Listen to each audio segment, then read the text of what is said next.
तो गाइस अगर आप सोच रहे हो कि Maruti Alto K10 VXI variant लेने की और अगर आप जानना चाहते हैं कि इसका एक्स शोरूम प्राइस क्या है, इसका ऑन रोड प्राइस क्या है, इसका मिनिमम से मिनिमम डाउन पेमेंट कितना है और इसका मंथली EMI कितना आएगा और ये गाड़ी लेने के लिए मंथली इनकम कितनी होनी चाहिए, तो गाइस ये सब अगर आप जानना चाहते हो तो गाइस आप इस वीडियो को पूरा लास्ट तक देखिए। तो गाइस बात कर लेते हैं अभी इस गाड़ी के एक्स शोरूम प्राइस के बारे में, इसके रजिस्ट्रेशन चार्जेस के बारे में, इसके इंश्योरेंस चार्जेस के बारे में और इस गाड़ी के ऑन रोड प्राइस के बारे में और ये गाड़ी लेने के लिए आपकी मंथली इनकम कितनी होनी चाहिए इस बारे में। तो गाइस सबसे पहले बात कर लेते हैं इस गाड़ी के एक्स शोरूम प्राइस के बारे में। तो गाइस इस गाड़ी का जो कि एक्स शोरूम प्राइस है वो है 5,05,900 रुपीज। तो गाइस बात कर लेते हैं अभी इस गाड़ी के रजिस्ट्रेशन चार्जेस के बारे में। तो गाइस इस गाड़ी का जो कि रजिस्ट्रेशन चार्जेस है वो है 40,500 रुपीज। तो गैस बात कर लेते हैं अभी इस गाड़ी के इंश्योरेंस चार्जेस के बारे में। तो गैस इस गाड़ी का जो कि इंश्योरेंस चार्जेस है वो है 26,200 रुपीज।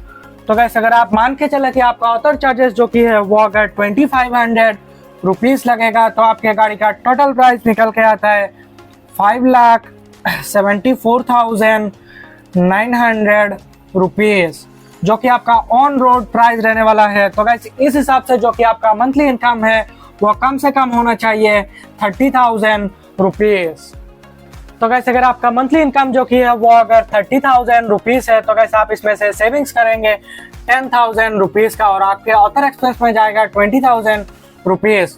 तो गाइस ये जो आप सेविंग्स कर रहे हैं 10,000 रुपीज करके डाउन पेमेंट करने के लिए, बाद में आप इससे EMI भी दे सकते हैं। तो गाइस अगर आप सेविंग्स करते हैं 10,000 रुपीज करके और अगर आप इसको सेविंग्स करते हैं 7 मंथ तक तो उसके बाद में आपके पास में आता है 70,000 रुपीज।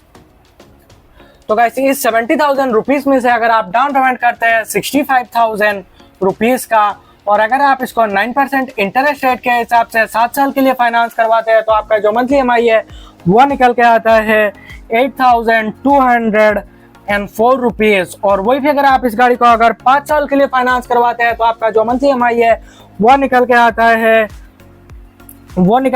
10,585 रुपीज। और अगर आप इसी को 4 साल के लिए फाइनेंस करवाते हैं तो आपका जो मंथली EMI है वो निकल के आता है 12,689 रुपीज। तो गाइस आपने जो पहले सेविंग्स किया था 10,000 रुपीज करके डाउन पेमेंट करने के लिए, बाद में आप उसको 7 साल के लिए फाइनेंस करके 88,000 रुपीज करके EMI भी दे सकते हैं और 5 साल के लिए फाइनेंस करके 10,500 रुपीज करके भी EMI दे सकते हैं।